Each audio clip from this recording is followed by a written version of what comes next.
ഒരു പുതിയ വീഡിയോയിലേക്ക് വീണ്ടും സ്വാഗതം. ഒരു പുതിയ പുലരിയിലേക്ക് ദൈവം നമ്മെ ഉണർത്തിയിരിക്കുകയാണ്.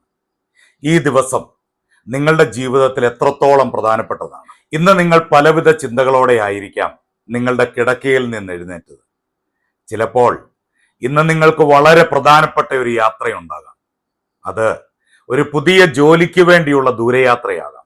ബിസിനസ് ആവശ്യങ്ങൾക്കായി മറ്റുള്ളവരുമായി കൂടിക്കാഴ്ച നടത്താനുള്ള യാത്രയാകാം. അതല്ലെങ്കിൽ കടുത്ത രോഗാവസ്ഥയിൽ നിന്ന് സൗഖ്യം തേടി ഒരാശുപത്രിയിലേക്കുള്ള യാത്രയുമാകാം. മനുഷ്യരായ നമ്മൾ ഒരു യാത്രയ്ക്കൊരുങ്ങുമ്പോൾ നമ്മുടെ മനസ്സിൽ പല വിധത്തിലുള്ള ആശങ്കകളും ഭയങ്ങളും നിഴലിക്കാറുണ്ട്. ഞാൻ പോകുന്ന കാര്യം സഫലമാകുമോ? വഴിയിൽ എന്തെങ്കിലും അപകടങ്ങൾ ഉണ്ടാകുമോ? ഞാൻ പ്രതീക്ഷിച്ചതുപോലെ കാര്യങ്ങൾ നടക്കുമോ?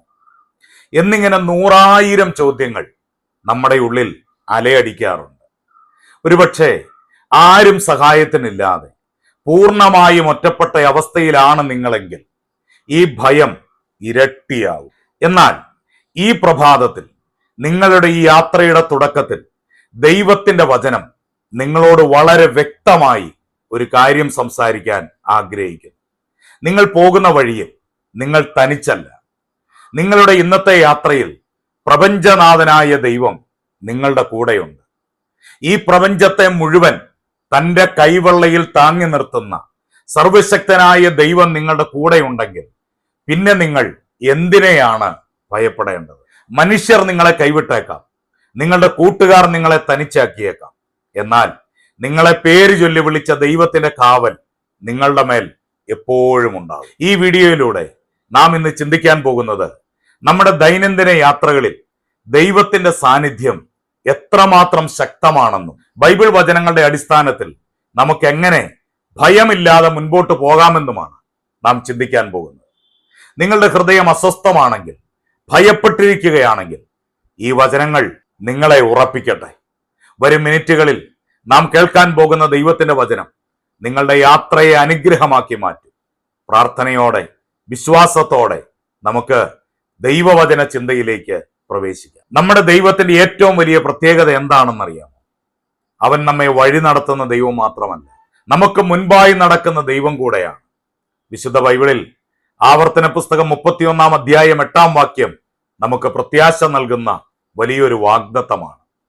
അവിടെ ഇപ്രകാരമാണ് പറയുന്നത്: യഹോവ തന്നെ നിനക്ക് മുമ്പായി നടക്കുന്നു, അവൻ നിന്നോട് കൂടെയിരിക്കും, നിന്നെ കൈവിടുകയില്ല, ഉപേക്ഷിക്കുകയുമില്ല. നീ പേടിക്കരുത്, ഭ്രമിക്കുകയുമരുത്. ഈ വചനത്തിന്റെ ആഴം ഒന്ന് ചിന്തിച്ചു നോക്കൂ. നിങ്ങൾ ഇന്ന് രാവിലെ ഒരു പ്രത്യേക സ്ഥലത്തേക്ക് യാത്ര തിരിക്കാൻ പ്ലാൻ ചെയ്യുന്നതിന് മുൻപ്, നിങ്ങൾ ആ ലക്ഷ്യസ്ഥാനത്ത് എത്തുന്നതിന് മുൻപ് നിങ്ങളുടെ ദൈവമായ യഹോവ ആ വഴിയിലൂടെ കടന്നുപോയി കഴിയും. അവൻ നിങ്ങൾക്ക് മുൻപായി നടന്ന് വഴികളെല്ലാം നിരപ്പാക്കും. വഴിയിലെ തടസ്സങ്ങളെയും കെണികളെയും മാറ്റിക്കളയും. നാം പലപ്പോഴും വിചാരിക്കുന്നത് നമ്മൾ മാത്രമാണ് കഷ്ടപ്പെടുന്നത് എന്നാണ്. എന്നാൽ ദൈവത്തിന്റെ വചനം പറയുന്നു, അവൻ നിന്നോട് കൂടെയിരിക്കും. യാത്രയിലുടനീളം അവന്റെ സാന്നിധ്യം ഒരു നിഴൽ പോലെ നിങ്ങളുടെ കൂടെ ഉണ്ടാകും. മനുഷ്യർക്ക് ചിലപ്പോൾ ഒരു പരിധി വരെ മാത്രമേ നിങ്ങളുടെ കൂടെ വരാൻ സാധിക്കൂ. റെയിൽവേ സ്റ്റേഷൻ വരെയോ, എയർപോർട്ട് വരെയോ, അല്ലെങ്കിൽ വണ്ടിയുടെ അരികിൽ വരെയോ നമ്മുടെ പ്രിയപ്പെട്ടവർ നമ്മെ യാത്രയാക്കാൻ വന്നേക്കാം. അതിനുശേഷം നാം തനിച്ചാണ്. എന്നാൽ ആരും വരാത്ത ആ യാത്രയുടെ ബാക്കി ഭാഗങ്ങളിൽ ദൈവത്തിന്റെ പരിശുദ്ധാത്മാവ് നിങ്ങളുടെ കൂടെയുണ്ട്. അതുകൊണ്ട് വചനം ഉറപ്പിച്ചു പറയുന്നു, നീ ഭയപ്പെടരുത്, ഭ്രമിക്കുകയും അരുത്. ഭയം എന്നത് ദൈവത്തിൽ നിന്നുള്ളതല്ല. ഭയം നമ്മുടെ വിശ്വാസത്തെ തളർത്തുന്ന ഒന്നാണ്. എന്നാൽ ദൈവം എൻ്റെ കൂടെയുണ്ട് എന്ന് തിരിച്ചറിയുന്ന ഒരു വ്യക്തിക്ക് ഭയപ്പെടാൻ കഴിയില്ല. നിങ്ങൾ ഇന്ന് കാറിലോ, ബസ്സിലോ, ട്രെയിനിലോ, അല്ലെങ്കിൽ നടന്നു പോകുമ്പോഴോ ഈ വചനം നിങ്ങളുടെ ഉള്ളിൽ ഓർക്കുക. എനിക്ക് മുമ്പായി എൻ്റെ യഹോവ നടക്കുന്നുണ്ട്, അവൻ എന്നെ ഉപേക്ഷിക്കുകയില്ല. ഈ ഉറപ്പ് നിങ്ങളുടെ ഉള്ളിലുണ്ടെങ്കിൽ എത്ര ദുർഘടമായ പാതയിലൂടെയും നിങ്ങൾക്ക് ധൈര്യത്തോടെ നടക്കാൻ സാധിക്കും. കാരണം നിങ്ങളുടെ യാത്രയുടെ നിയന്ത്രണം നിങ്ങളുടെ കൈകളിലല്ല, മറിച്ച് പ്രപഞ്ചത്തെ സൃഷ്ടിച്ച ദൈവത്തിന്റെ കൈകളിലാണ്. ദൈവം തന്റെ ജനത്തെ വഴി നടത്തിയ ചരിത്രം ബൈബിളിൽ ഉടനീളം നമുക്ക് കാണാൻ സാധിക്കും. പഴയ നിയമത്തിലേക്ക് നോക്കിയാൽ ഇസ്രയേൽ ജനം ഈജിപ്തിലെ അടിമത്തത്തിൽ നിന്ന് വിടുതൽ നേടി കനാൻ ദേശത്തേക്ക് യാത്ര പുറപ്പെട്ട സംഭവം നമുക്കെല്ലാവർക്കും അറിയാം. ലക്ഷക്കണക്കിന് ആളുകൾ അടങ്ങുന്ന ആ ജനസമൂഹത്തിന് മുൻപിൽ വലിയൊരു മരുഭൂമിയായിരുന്നു ഉണ്ടായിരുന്നത്. കൃത്യമായ വഴികളോ തണലോ സുരക്ഷിതത്വമോ ഇല്ലാതെ ഭയപ്പെടുത്തുന്ന മരുഭൂമി. അവിടെ ദൈവം അവരെ എങ്ങനെയാണ് വഴി നടത്തിയത്? പുറപ്പാട് പുസ്തകം 13-ാം അധ്യായത്തിൽ നാം വായിക്കുന്നു, പകൽ സമയത്ത് കഠിനമായ വെയിലിൽ നിന്ന് അവർക്ക് തണലേകാൻ ഒരു മേഘസ്തംഭമായും, രാത്രിയിലെ അന്ധകാരത്തിലും കഠിനമായ തണുപ്പിലും അവർക്ക് വെളിച്ചവും ചൂടും നൽകാൻ ഒരു അഗ്നിസ്തംഭമായും ദൈവം അവർക്ക് മുൻപായി നടന്നു. അവർക്ക് വഴിതെറ്റിപ്പോകാതിരിക്കാൻ ദൈവം അവർക്ക് നേരിട്ട് വഴികാട്ടിയായി മാറി. അന്ന് ഇസ്രായേൽ ജനത്തെ വഴി നടത്തിയ അതേ ദൈവം തന്നെയാണ് ഇന്നത്തെ നിങ്ങളുടെ യാത്രയിലും നിങ്ങളുടെ കൂടെയുള്ളത്. നിങ്ങളുടെ ജീവിതത്തിലെ മരുഭൂമി സമാനമായ സാഹചര്യങ്ങളിൽ ദൈവം നിങ്ങൾക്ക് തണലായും വെളിച്ചമായും കൂടെ ഉണ്ടാകും. പുതിയ നിയമത്തിലേക്ക് വരുമ്പോൾ മനോഹരമായ മറ്റൊരു സംഭവം നാം കാണും. യേശുക്രിസ്തു തന്റെ ശിഷ്യന്മാരോടൊപ്പം ഒരു പടകിൽ യാത്ര ചെയ്യുകയായിരുന്നു. യേശു ആ പടകിൽ കിടന്നുറങ്ങുമ്പോൾ പെട്ടെന്ന് കടലിൽ വലിയൊരു കൊടുങ്കാറ്റുണ്ടായി. തിരമാലകൾ പടകിലേക്ക് അടിച്ചു കയറി. പടക് മുങ്ങുമെന്ന അവസ്ഥയിലായി. പരിചയസമ്പന്നരായ മീൻപിടുത്തക്കാരായ ശിഷ്യന്മാർ പോലും ഭയന്ന് വിറച്ച് തങ്ങൾ മരിച്ചു പോകുമെന്ന് കരുതി അവർ നിലവിളിച്ചു. അവർ യേശുവിനെ വിളിച്ചുണർത്തി. യേശു എഴുന്നേറ്റ് കാറ്റിനെയും കടലിനെയും ശാസിച്ചു. ശാന്തമാകുക, അടങ്ങുക. പെട്ടെന്ന് വലിയൊരു ശാന്തതയുണ്ടായി. പ്രിയപ്പെട്ടവരെ, ഈ സംഭവം നമ്മെ പഠിപ്പിക്കുന്നത് എന്താണ്? യേശു കൂടെയുള്ള പടകിലും കൊടുങ്കാറ്റുകൾ ഉണ്ടായേക്കാം. അതുപോലെ നിങ്ങളുടെ ഇന്നത്തെ യാത്രയിലും ചിലപ്പോൾ ചെറിയ പ്രതികൂലങ്ങളോ തടസ്സങ്ങളോ ഉണ്ടായേക്കാം.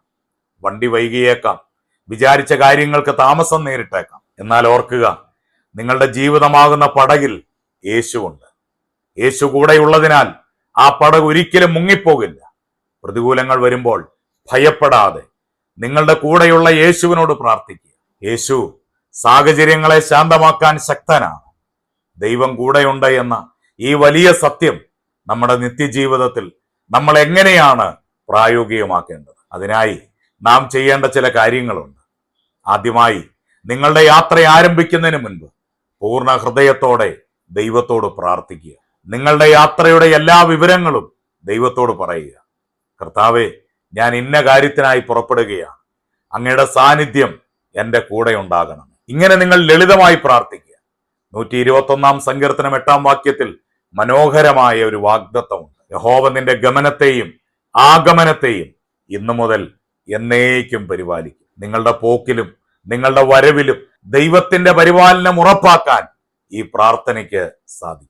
രണ്ടാമതായി, യാത്രയിലുടനീളം ദൈവവചന ചിന്തയോടെ ഇരിക്കുക. വണ്ടി ഓടിക്കുമ്പോഴോ അല്ലെങ്കിൽ ഇരിക്കുമ്പോഴോ മനസ്സിൽ ദൈവത്തിന് നന്ദി പറയുക.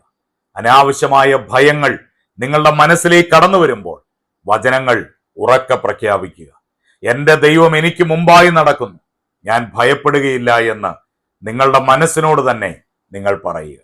അത് നിങ്ങളുടെ ഉള്ളിൽ വലിയൊരു പോസിറ്റീവ് എനർജിയും സമാധാനവും നിറയ്ക്കും. മൂന്നാമതായി, യാത്രയിൽ ഉണ്ടാകുന്ന ചെറിയ അസൗകര്യങ്ങളിൽ അസ്വസ്ഥരാകാതിരിക്കുക. ചിലപ്പോൾ ട്രാഫിക് ബ്ലോക്ക് ഉണ്ടായേക്കാം, അല്ലെങ്കിൽ നമ്മൾ പ്ലാൻ ചെയ്ത പോലെ കാര്യങ്ങൾ നീങ്ങിയില്ല എന്ന് വരാം. അങ്ങനെയുള്ള സാഹചര്യങ്ങളിൽ ഓർക്കുക, ദൈവം ചിലപ്പോൾ വലിയൊരു അപകടത്തിൽ നിന്നോ തിന്മയിൽ നിന്നോ നമ്മെ രക്ഷിക്കാൻ വേണ്ടിയായിരിക്കാം ആ താമസം വരുത്തിയത്. ദൈവത്തിന്റെ നടത്തിപ്പിൽ പൂർണ്ണമായി വിശ്വസിക്കുക. നമ്മുടെ ബുദ്ധിയിലും നമ്മുടെ കഴിവിലും ആശ്രയിക്കാതെ ദൈവത്തിന്റെ ജ്ഞാനത്തിൽ ആശ്രയിച്ച് യാത്ര ചെയ്യുമ്പോൾ ആ യാത്ര കേവലം ഒരു ലൗകിക യാത്ര മാത്രമല്ല, അതൊരു അനുഗ്രഹീത അനുഭവമായി മാറും. ഇന്ന് നിങ്ങൾ വീടിന്റെ പടിയിറങ്ങുമ്പോൾ ഈ ചിന്തകളോടെ ഇറങ്ങുക. ദൈവത്തിന്റെ ദൂതന്മാർ നിങ്ങൾക്ക് ചുറ്റും കാവലായി പാളയം ഇറങ്ങിയിട്ടുണ്ടെന്നുള്ള ബോധ്യം നിങ്ങളുടെ ഉള്ളിലുണ്ടാകട്ടെ. പ്രിയ സഹോദരങ്ങളെ, ഈ സന്ദേശം നിങ്ങളുടെ ഹൃദയത്തിൽ ആശ്വാസം നൽകിയെങ്കിൽ തീർച്ചയായും ഈ വീഡിയോ ലൈക്ക് ചെയ്യുക. നിങ്ങളുടെ സുഹൃത്തുക്കളോ നിങ്ങളുടെ പ്രിയപ്പെട്ടവരോ ആരെങ്കിലും ഇന്ന് യാത്ര തിരിക്കുന്നുണ്ടെങ്കിൽ അവർക്കും ഇതൊരു വലിയ അനുഗ്രഹമായി മാറാൻ ഈ വീഡിയോ ഇപ്പോൾ തന്നെ അവർക്ക് ഷെയർ ചെയ്ത് നൽകുക. ദൈവവചനത്തിന്റെ ഇത്തരം അനുഗ്രഹീത ചിന്തകൾ ദിവസവും ലഭിക്കുന്നതിനായി നമ്മുടെ ഈ ചാനൽ മറക്കാതെ സബ്സ്ക്രൈബ് ചെയ്യുക. നിങ്ങളുടെ പ്രാർത്ഥനാ വിഷയങ്ങൾ താഴെ കമന്റ് ബോക്സിൽ രേഖപ്പെടുത്താവുന്നതാണ്. ഞങ്ങൾ നിങ്ങൾക്ക് വേണ്ടി പ്രാർത്ഥിക്കുന്നതായിരിക്കും. സർവശക്തനായ ദൈവം നിങ്ങളുടെ ഇന്നത്തെ യാത്രയെ സമൃദ്ധമായി അനുഗ്രഹിക്കട്ടെ. പുതിയൊരു വചനചിന്തയുമായി വീണ്ടും കാണാം. ദൈവം നിങ്ങളെ സമൃദ്ധമായി അനുഗ്രഹിക്കട്ടെ.